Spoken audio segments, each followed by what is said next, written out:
Debate Commission, they run the debates. They're urging debate venues to prepare a third podium, perhaps for a libertarian candidate, third-party candidate like Gary Johnson, maybe.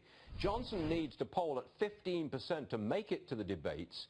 The latest Real Clear Politics average shows him almost 9%.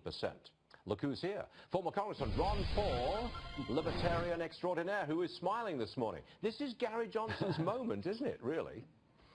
Well, there's certainly an opportunity there for him and for libertarianism, but it remains to be seen. You know, numbers go up and numbers go down, and there may be strategy in presenting these polls to undermine other people's campaign. No, it's good. Certainly the country needs another option, and it would be great if we had more than just the two people in the debate.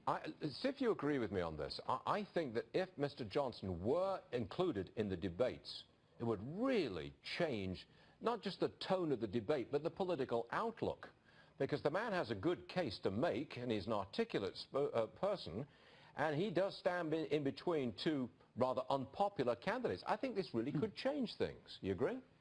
Yeah, it could. At least I'm hopeful that it will. And a lot of people assume, you know, he'll take votes away from Trump, but not necessarily so. You know, libertarianism has an appeal to progressive Democrats as well, so it will be interesting to see what happens.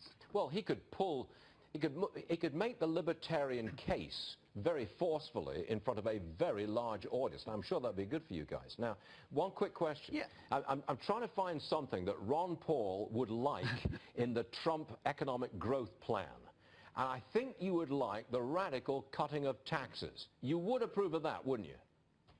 I would, I certainly, but you have problems if you've cut a lot of taxes and you never consider cutting spending. He wants to spend a lot more on the military, and he wants to double, you know, the amount of money spent on the infrastructure than Hillary wants to spend.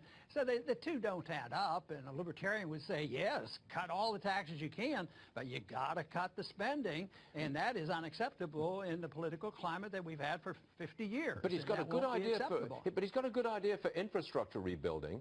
He'd have a fund over $500 billion. It's our, no, don't laugh, and our money, individuals put the money in and they get a bond, an infrastructure bond. It's like World War II victory bonds. That's not government spend, or is it? You don't approve?